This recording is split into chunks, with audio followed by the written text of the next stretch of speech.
Hey guys, my name is Elijah, and in this tutorial I will show you how to get to project settings. This is very simple and straightforward, just follow my steps. The first step is to go right here to projects and click on these three dots. Now click on manage projects, and here you will see all of your projects. In order to get to project settings, you will have to right click on the project that you want and click on project settings.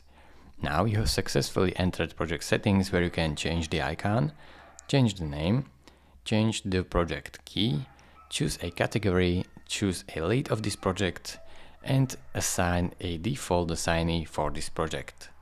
Now keep in mind, if you make any changes, you will have to press save right here to save your changes. So thank you for watching. If this video was helpful to you, consider subscribing and liking this video, and I will see you in the next tutorial. Bye bye.